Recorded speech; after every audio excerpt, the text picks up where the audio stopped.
Эль Комментанте представляет. Всем зесси и добро пожаловать в 109-й выпуск самых лучших реплеев недели. Сайт с реплеями для игры «Мир танков» работал в апреле буквально пару недель и несколько дней в мае. Ужас в том, что даже если он прямо сейчас начнет стабильно работать, то пока все про это узнают, пока заново к нему привыкнут и бла-бла-бла, пройдет немало времени. И нет, я не ною, мне просто жаль, что такая беда с контентом. У тебя губы шевелятся, и ты на что-то жалуешься. Это нытье. В общем, в силу этих причин, сегодня мы с вами посмотрим рекордные бои игры World of Tanks. Перед тем, как начнем, сразу скажу, что данный ролик про World of Tanks никак не связан со всеми скандалами и судебными разбирательствами, которые происходят с игрой «Мир танков» и вокруг компании Леста. Это, как вы помните, совсем другая игра, и данный ролик не является ни рекламой, ни заказухой. Выпуск про евросерверы выходит в основном потому, что у евроклиента есть адекватно работающий сайт с реплеями, и там есть из чего выбрать. Вот теперь погнали. Малидовка, округ Колумбия, 27 мая, 23:28 утра. А это спортсмен под ником Kinder.ua и его Мантикора. Легкий танк на карте Малиновка — это всегда как минимум весело. А тут еще и враги попались одаренные. Одаренные настолько, что дали нашему ЛТ-воду занять невероятно выгодную позицию. Сразу же засветилась половина красной команды, и некоторые ее представители тут же стали получать заслуженный урон. Менее чем через 2 минуты счетчик ассиста перевалил за 3500, что уже отличный результат. Но останавливаться на достигнутом Киндер не собирался. Казалось бы, он просто стоит и смотрит куда-то в бездну. Если долго вглядываться в бездну, то рано или поздно она попросит тебя подписаться на ее канал. Но это стояние очень сильно просаживало противника по очкам прочности, а некоторые так и вовсе засобирались в ангар. Пока враги пытались понять, что тут вообще происходит, зеленая команда заняла гору и продолжила доминировать. Вражеский ОМОН в отчаянии ломанулся по воде и даже сожрал по дороге светляка, но и эта попытка ни к чему не привела. Красные, теряя машины, стали углубляться в лес. Мантикора тем временем меняет курс, за что тут же поплатится. Вражеский Баджер, пытаясь пристрелить Стингера, ломает Мантикоре боеукладку.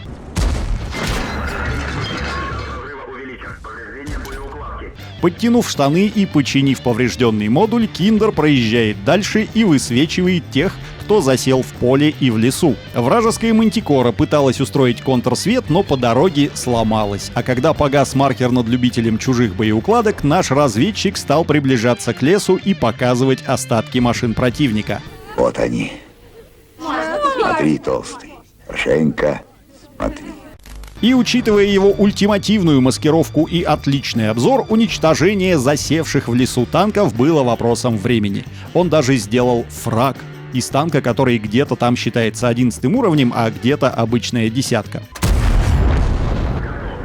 В общем, через пару минут на экране засветилась надпись «Победа». В результате, естественно, медаль «Дозорный» и буква «М». А все потому, что по разведданным Киндера было нанесено аж 21 374 очка урона. Вот собрал ты себе компьютер мечты. Видеокарта как двигатель от спорткара, процессор почти как у нас, а памяти хватит, чтобы запомнить каждого противника в лицо, но помнишь ли ты о подключении? Или ты забыл, или ты не знал. Ты можешь собрать хоть космическую станцию у себя под столом, но если у тебя нестабильное подключение, в глазах твоего персонажа все равно будет пустота и 200 с лишним миллисекунд задержки. Да-да, тот самый пинг, из-за которого твои пули и снаряды летят не в противника, а куда-то... Прямиком в ад на! И тут на помощь приходит Exit Lag. Exit Lag берет твой сигнал и не пускает его напрямую в ад. Он отправляет его в нужное место самым коротким, безопасным и быстрым путем. Внутри фирменная технология мультипад, которая не дает твоему пакету данных порваться по дороге. Вот творог себе купил. Никаких танцев с бубном. Установил, выбрал в приложении нужные игры и все, наслаждайся своим скиллом.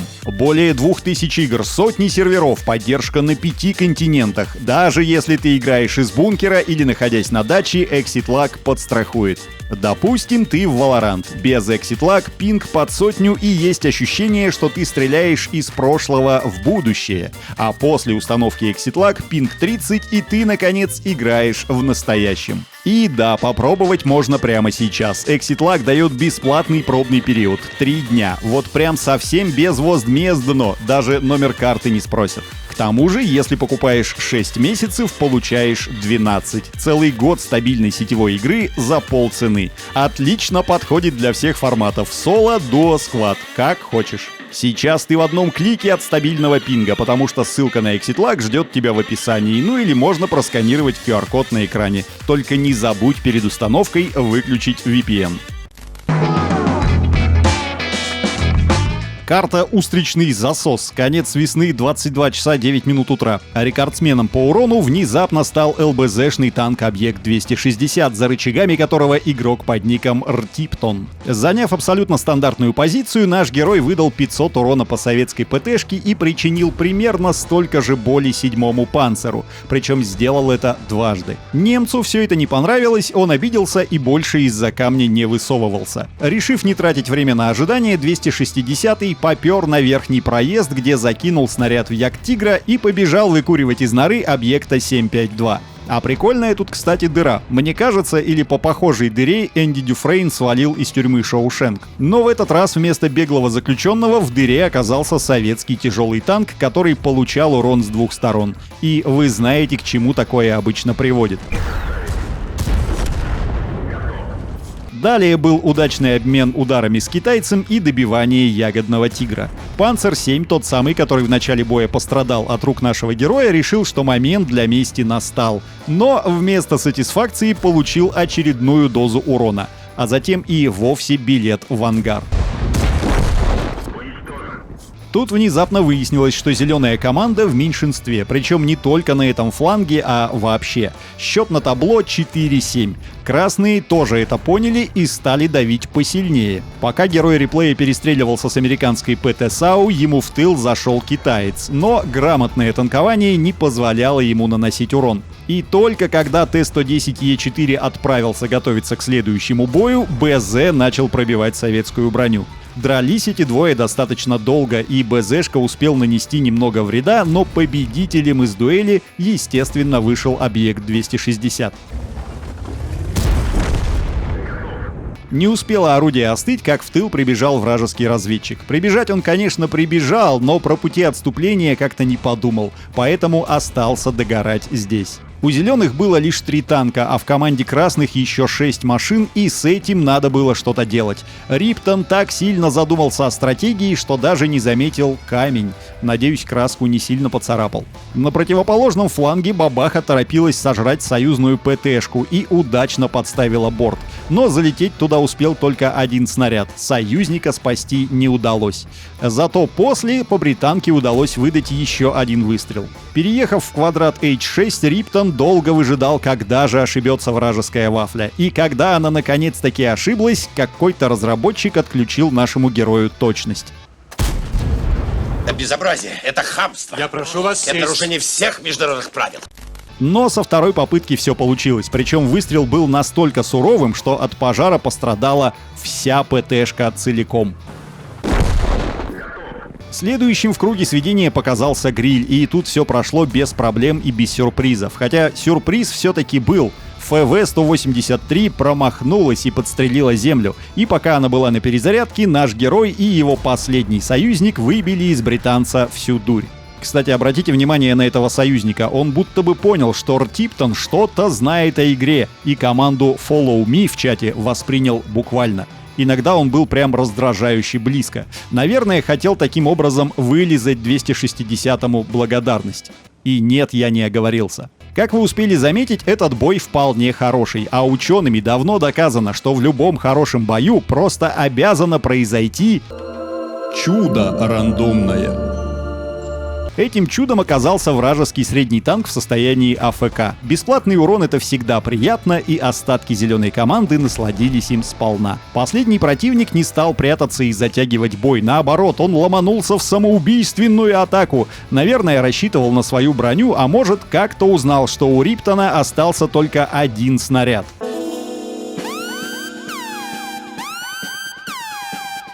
Закинув последнюю плюху в немца, объект стал как не в себя елозить по карте, чтобы избежать урона. В это же время китаец стрелял в Е-50. А Е-50 внезапно стал шмалять фугасами. Либо это случайно, либо у него тоже были проблемы с боезапасом. Так или иначе, 121Б закончил его мучение. Победа. Знак классности мастер, основной воин Стальной Стены и медаль Редли Уолтерса. 9 фрагов, 3600 танкования и невероятные 13191 очко урона. Кстати, не удивляйтесь тому, что здесь другое имя у игрока. Именно так его звали в том бою, благодаря анонимайзеру. Карта Старая Гавань. Конец весны, 23 часа 10 минут утра. А теперь Голум. Нет, не этот, а игрок под ником Голум и его немецкий тяжелый Е100. Да, Е100 ставит рекорд по танкованию, я сам в шоке. Обвешав свой танк дорогущим оборудованием, немец попер на вполне ожидаемую позицию, где немного подпер фаша и добыл немножко урона из танка ИС-8, или, как говорят новички, Т-10. Союзный форш затаил обиду, ведь он по вине Голума потерял немножко очков прочности и теперь пытался мешать немцу стрелять. Но месть вышла так себе. Француз в итоге потерял еще больше ХП. А Е100 тем временем продолжал майнить очки урона, причем и обычного, и заблокированного. Противники, чтобы было проще выцеливать уязвимости немецкой брони, решили подобраться поближе, но они забыли, что теперь и Е100 тоже стало проще целиться. Красные обнаглели настолько, что стояли уже у выхода, правда, эта наглость стоила им очень дорого. Первым эту высокую цену почувствовали Т-10 и объект 705. Дедушка, понимая, что теперь возьмутся из-за него, решил отступать. Отступал он, естественно, теряя ХП. На помощь советскому деду приехали британцы и американцы, которые тоже почувствовали боль от немецких снарядов. Первым лопнул ИС-7. Тортика же убил союзный дед, за что его наказала Т-30. Затем в конфликт вмешался концепт 1Б, который дерзко поджался за соседний угол. Но Е100 таким не напугать. Он хладнокровно ушатал Т-30, а следующим снарядом отправил отдыхать концепта. Далее случился одновременно приятный и обидный момент. Приятный он потому, что Голум нанес урон по ФВ-4005 и в то же время отбил ее снаряд. А обидный потому, что заблокированный урон от этого не прибавился. Голум хотел было занять высоту, но вовремя заметил, что где-то справа может сидеть в засаде объект 140. Поэтому жахнул разок в советскую ПТСАУ и откатился обратно на привычную позицию. Менее чем через минуту показался советский средний танк, который больно кусался. Спасая свою немецкую шкуру от укусов, наш герой заехал в бункер. 140 приехал следом через пару секунд и перед смертью успел еще раз пробить немца. В этот же момент очень не кстати в тылу появилась ДБВ-152. Я пока не знаю, что это за аппарат, но даже название звучит страшно. Terrifying, really terrifying. We don't know what it is. If we knew what it is, we don't know what it is. Но кумулятивный снаряд не добрался до внутренности немца, а только увеличил счетчик заблокированного урона. Имея на борту всего 77 хп, Е100 понимал, что любой выстрел может стать последним, и приготовился продать остатки хп как можно дороже. Объект номер 268 и ДБВ поджимали его с двух сторон, но опять сыграла роль спасительная броня. А спасительная пушка в этот момент уничтожила советскую ПТ.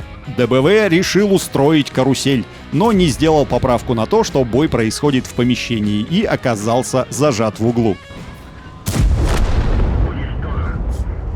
Ну а последний противник сопротивления оказать просто не успел. Невозмутимый спартанец, основной воин Стальной Стены, 8 фрагов, 11 500 урона и не самое рекордное, но вполне солидное танкование. 11 300 очков. Карта Энский регион. Конец весны, 22 часа 36 минут утра. А вот сейчас тем, кто играет на Рубай регионе, будет совсем непривычно. Непонятный танк и непонятная карта. Но все остальное по-старому. Надо стрелять в красненьких. Итак, на наших мониторах премиумный тяжелый британец с 2 стволами под названием Contradicious. Я немного изучил эту машину, и она довольно странная. Вроде бы неплохая подвижность и приличное бронирование, но с механикой 2 орудий разработчики слегка перемудрили. Чтобы выстрелить залпом, тут нужно переключаться в специальный режим, в котором становится хуже точность и внезапно подвижность. Плюс нельзя стрелять из разных стволов по очереди, как это можно делать на советах. В общем, если бахнул из одного ствола, жди, когда он полностью зарядится заново. Получается типа цикличный танк, но с отдельным режимом. Наверное, все это сделано в угоду балансу. Что же касаемо карты, на которой мы находимся, это немножко вывернутый наизнанку и расширенный Энск. Привычный пейзаж с непривычным расположением объектов и огромной зеленой зоной на востоке. Пока я вам все это рассказывал, игрок под ником Джасик уже успел нападать итальянской пантере и получить от советского тяжа. Чтобы показать 252-му, кто тут главный, Джасик входит в режим залпа и выносит из совета почти 750 очков урона. А потом еще 360. И, пробивая через раз, отправляет утюга в следующий бой. Далее отдыхать отправился М6. И снова переход в двуствольный режим, чтобы уничтожить очередной танчик 6-го уровня. А также добивание пантеры, которую уже встречали в начале боя. На бегу, стреляя по КВ-2, Джасик влетает во двор, где пасется китайский тяж. Не повезло китайцу, подожгли, а потом еще и добили из двустволки. Никакого праздника. Следующий снаряд прервал страдания Шкоды 25Т. Добравшись до железной дороги, наш герой снова подключает 2 орудия. От такого подключения резко заканчиваются все ХП у очередной машины 8-го уровня. Получив немного от ИКВ, Contradicious пробивает Жуто, затем дает дозу урона по АТ-2. Доза, как вы видите, оказалась летальной, и такая же судьба ожидала и японца. Тут же к разборкам присоединяется ELC AMX, но, получив снарядом по жопе, елка отступает. Точнее, прячется, чтобы потом стрелять по Contradicious'у из засады. Но наш герой не ответил на французские выстрелы, потому что был занят. Уничтожал ИКВ. Правда, примерно секунд через 30 елка опять обнаружила себя, и на этот раз ствол Contradicious'а уже был направлен в ее сторону. Очень хочется понагнетать драмы, типа у нашего героя всего 75 хп, а против него динамичные подвижные танки, но нагнетать тут нечего. Танки красной команды оказались совсем неподвижными. Что Кромвель, что Конструкта были АФК. Были АФК, а стали фрагами. Так им и надо. Знак классности мастер, основной стальной воин и достаточно редкая медаль героев рассеяния. Почти 2500 опыта, 8000 урона и, главное, он уничтожил почти всю команду противника. 14 фрагов. Итак, это были самые лучшие реплеи игры World of Tanks. И вот теперь вы, как настоящие олдфаги, можете в комментариях причитать типа «Эх, а ведь раньше одной игрой были». Ну и все в таком духе. В общем, держим кулаки, чтобы все сайты с реплеями нормально работали, а игры оставались в руках компетентных и адекватных людей. Я же, не нарушая традиции, плавно уведу звук, чтобы оставить эффект легкой недосказанности. All the things you said you couldn't do. Now